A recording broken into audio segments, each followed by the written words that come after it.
Mapagpalang araw, Sir Casper. Tawagin niyo na lang po ako sa pangalang Jonas. 42 anyos. Ang kwentong ibabahagi ko sa inyo ay nangyari sa parting Kabisayaan. Ang kwentong ibabahagi ko sa inyo ay nangyari sa parting Kabisayaan noong taong 1996. Sa probinsyang hindi ko na papangalanan pa upang makaiwas sa mga isyo at panghuhusga. Nagiging sabik sa aming lugar ang usapang eleksyon. Sa dami kasi ng mga politikong nagkalat ngayon ay halos normal na tao na lamang ang tingin namin sa kanila. Ibig sabihin, kapag nais naming humingi ng tulong sa kanila ay animo. Lumapit lamang kami sa mga kapatid o di kaya ay sa mga magulang. Kaya naman nang maitakda ulit sa aming bayan ang petsa ng eleksyon, nagulat kami ng isa sa mga nangangampanya ay ang kilalang kusinero sa mamahaling restaurant sa bayan. Siya ay si Frederico. Kung ilalarawan ko ang lalaki, mapagkakamalan nga talaga siyang politiko dahil sa kanyang tindig at forma. May itsura din ang lalaki. Animoy may lahing Espanyol dahil sa kanyang kutis at makinis na balat. Iyon nga lang, ayaw namin sa kanya. Iba na kasi yung subok na namin ang serbisyo, kagaya ng alkalde namin ngayon na si Mayor Ravino. Mabait at matulungin.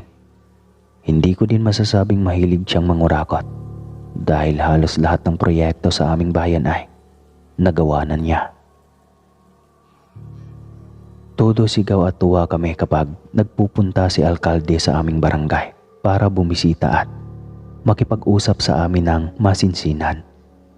Aniya, hindi niya ipipilit ang kanyang sarili sa mga taong ayaw sa kanya at malaya kaming pumili ng mga politikong bago ngayon na nais daw naming subukan. Napailing ako. Kung sa ganyang bagay idinadaan ang desisyon, maaga kaming mamamatay. Kaya sapat na ang sa ngayong nagsisilbing ama ng aming bayan dahil alam na namin ang kanyang mga paraan at pamamalakad. Sa tuwing nagpupunta sa aming lugar si Frederico ay hindi namin siya pinapansin. Pakiramdam ko ay puro kahanginan lang naman ang kanyang sinasabi. Mabuti na nga lang at pinakikitunguhan pa namin siya ng maayos sa kabila ng katotohanang suki din naman siya ng paninira sa kabilang barangay. Wala talagang mamamayan ang may gusto sa kanya. Sa palengke nga ay binato siya ng itlog, kamatis, suka, ketchup at iba pang maaaring maibato ng mga tao sa kanya. Kaya palaging umuuwing sira ang araw ni Frederico. Mas lumala lamang ang nangyaring hidwaan sa pamamagitan ng mga tao at sa lalaki ng ibinalitang namatay bigla si Alkalde Ravino. Natagpuan siyang walang buhay sa kanyang silid sa sariling tahanan. Ayon sa mga kamag-anak, nagtaka umano sila dahil nakarinig pa ng maiingay na lagabog mula sa kanyang silid. Gayong nag-iisa lang naman ang lalaki sa kwarto nito. Hindi raw gusto ng alkalde ang dinidisturbo siya, kaya hindi na muna kinatok ng mga katulong ang kanilang amo. Pagkalipas ng isang buong araw, doon na nagtaka ang kanyang pamilya. Hindi na kasi nagbubukas ng pinto si alkalde at wala nang naririnig na ingay sa loob. Sinubukan nilang katukin ng lalaki, ngunit wala ding sumasagot. Kaya naman, kahit paglabag sa pribadong karapatan ang kanilang ginawa, sa pilitang binuksan nila ang nakalakpalang pinto ng butihing alkalde. Kaagad umalingasaw ang napakabahong amoy sa buong kwarto na ikinasindak nila. Sa kama, natagpuan nila ang walang buhay na alkalde. Naliligo sa sariling dugo. Butas ang dibdib hanggang tiyan. at nawawala ang mga lamang loob. Nagsigawan ang mga kaanak at katulong, tsaka nagtawag ng pulis para maimbestigahan ang nangyari.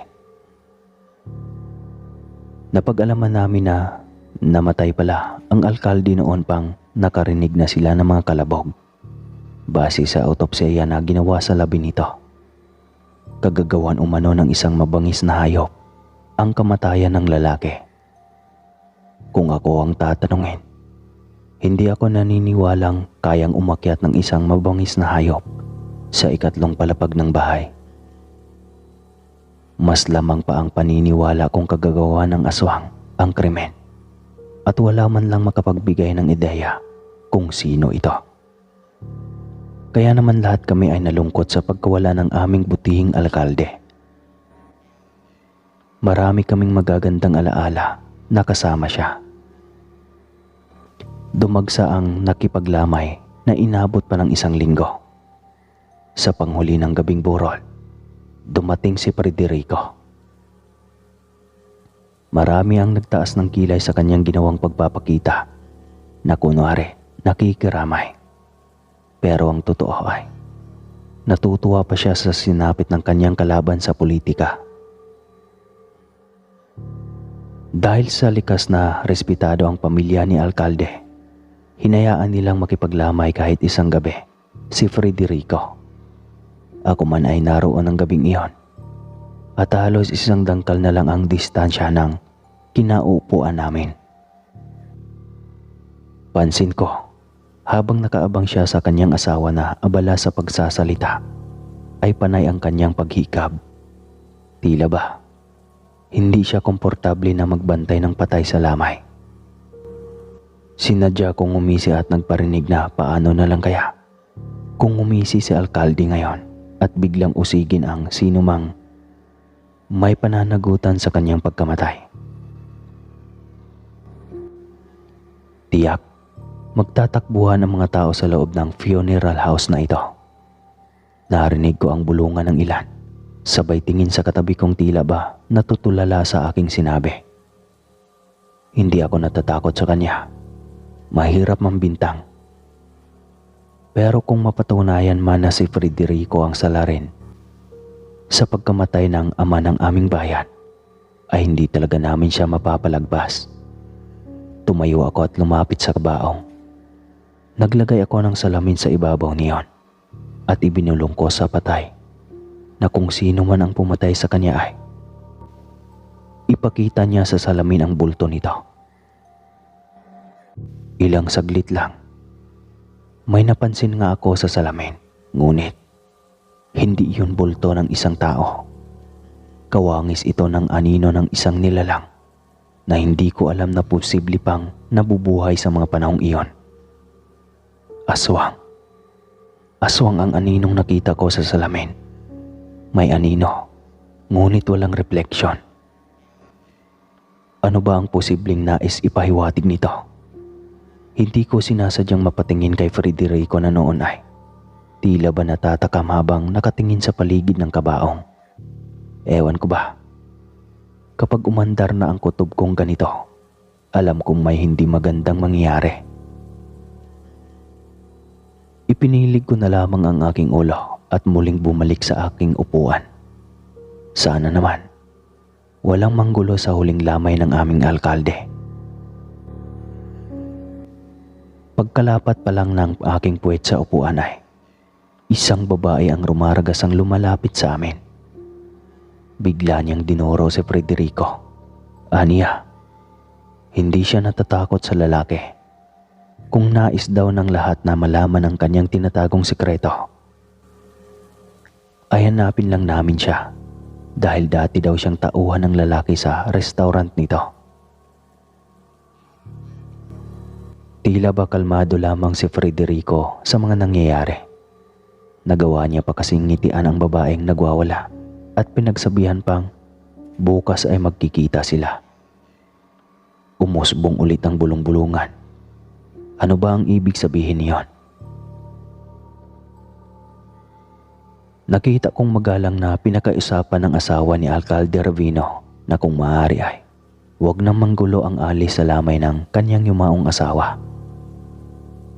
Umalis ito at walang pagdadalawang isip na humingi ng pasyensya. Pagkuhay, tinitigan ng mariin si Federico. Sinundan ko ang babae sa labas, ngunit nanlaki ang aking mga mata nang makitang hinihila na siya ng 4 katao papunta sa isang kulay na itim na van. Kumabog ng malakas ang aking dibdib, lalo na't huminto sa unahan ang sasakyan at sumakay si Federico, maging ang asawa nito. Napamura ako sa inis. Ganito ba talaga karumi lumaro ang mga politiko ngayon? Bakit kailangan pa nilang manguha ng tao? Kung wala naman silang itinatagong sikreto ay maaari naman hayaan na niya ang babae at huwag nang saktan pa.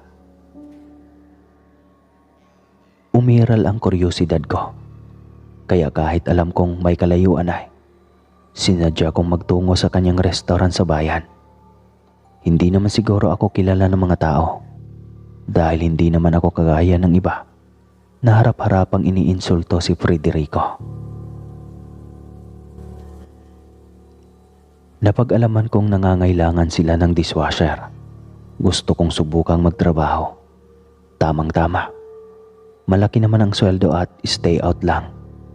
Wala din akong libangan sa bahay dahil naghihintay na lang kami sa tanim naming palay kung kailan maaaring anihin. Kabadong umuwi ako para maghanda. Bukas na bukas, mag-apply ako sa nasabing restaurant. May munting boses kasing bumubulong sa akin na may mas malagim pa siyang sekretong tinatago sa loob ng kainang iyon. Kinaumagahan, isa ako sa mga maagang pumila para sa trabaho. Kaunting tanong lang naman kung sino ang nais nilang iboto sa nalalapit na eleksyon. Plastikan akong plastikan, ngunit tila nangangarap ang aking mga mata nang sabihin kong nais kong iboto si Federico bilang mayor. Sa isip-isip ko, anong klaseng interview ba ito? Sa halip na tanungin nila ang mga tao ng tungkol sa kanilang sarili ay pampolitika ang mga tanong nito.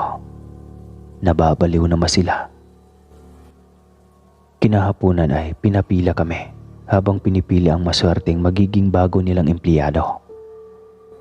Nagulat ako nang tawagin at idineklarang kasapi na ako sa kanila. Kaya halos magtatalon ako sa saya kahit kalalaki kong tao. Kaagad itinuro ng nagsilbing manager ang lugar na pagtatrabuhuan ko. Malawak at malinis, ngunit may masangsang akong amoy na nalalanghap. Iniwanan ako ng manager kaya naglibot-libot ako sa paligid. Natagpuan ko ang isang silid na may nakalagay na restricted area, pero bahagyang nakaawang. Sumilip ako dahil napansin kong walang tao. Sa tingin ko, doon nakalagay ang kanilang katayan. Ngunit hindi ko mapigilang masuka, mahindik at magimbal nang mapagtantong tao at hindi hayop ang kinakatay nila sa loob. Napakaraming kinakatay na tao ang nakasabit sa loob.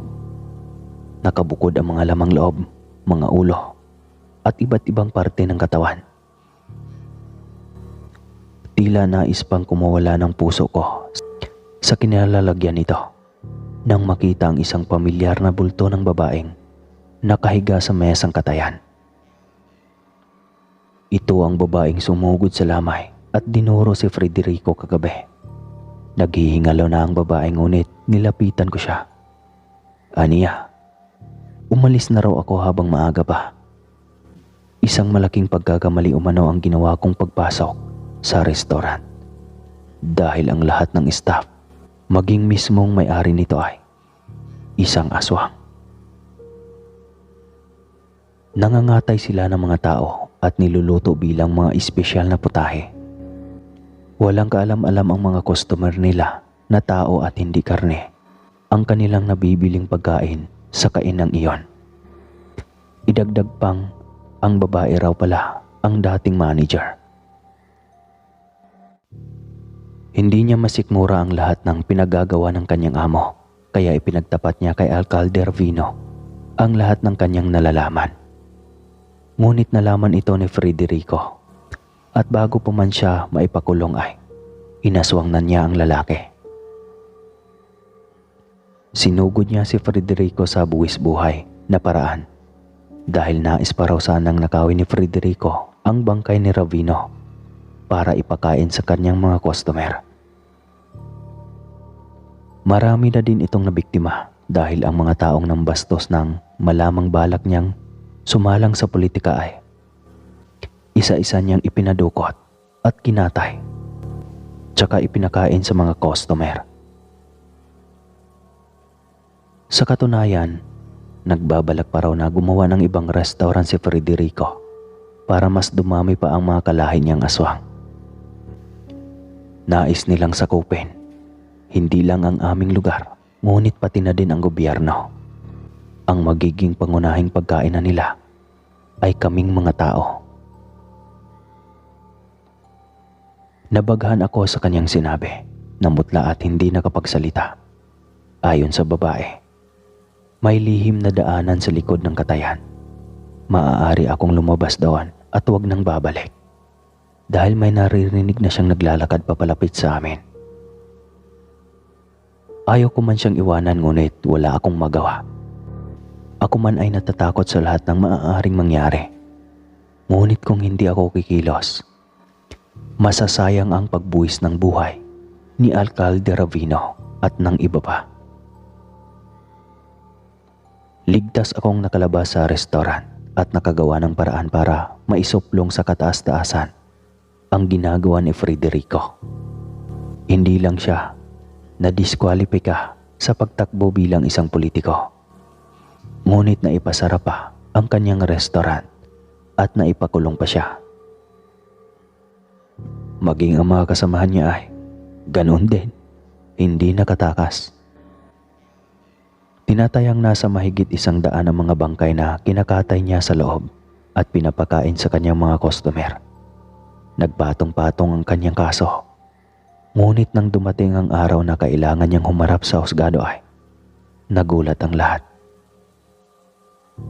Natagpo ang patay sa loob ng selda si Federico at may nakataling buntot ng pagi sa kanyang leeg. May nakalagay pang karatula sa kanyang dibdib na ganito ang isinasaad: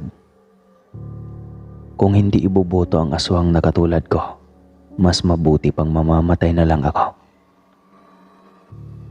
Naging maingat pa din kami sa pagpili ng iluluklok sa posisyon magpahanggang ngayon. Mabuti na lang at kasing galing ng yumaong alkalde ang ngayon ay namamahala sa amin. Wala kaming mga hinaing na hindi nabibigyang solusyon at wala kaming pinagsisisihan. Dasal ko lang, wala na sanang tumakbong politikong aswang. At maraming salamat po sa pagkikinig. Hanggang dito po muna tayo. Jonas po sa parting Kabisayaan. Ingat mga. At bago po tayo magtapos mga kasungay, shoutout ko lang po lahat ng nagpapa-shoutout. Shoutout po kay Val Dayot na nasa Pampanga nag-work. Pinapa-shoutout din niya ang pamilya niya sa Iloilo. Shoutout po sa inyo. Shoutout din kay Laili Claire ng Finland. Shoutout po palagi kay Jeneline Mangulabnan. Ingat po palagi ma'am. Shoutout din kay Airomairos Zavros. At pinapa-shoutout din niya ang mga anak niya, sina Karel Aaron at Grace. Shoutout din kay Aliyah Divine. At yun lang po muna, hanggang sa susunod po. Maraming salamat. Matapos dinakmal ng binata ang puso ng Don, ay kaagad siyang bumalik sa pagiging anyong wakwak at lumipad palabas ng kwarto ng Don. Ang akala niya noon ay hinding-hindi siya magiging kagaya ng kanyang angkan dahil nanumpa siyang kapag makilala niya ng maaga ang babaeng nais na magiging kabiyak habang buhay ay pipilitin niyang huwag maging kagaya sa kanyang mga magulang at mga kapatid. Pero ito ngayon,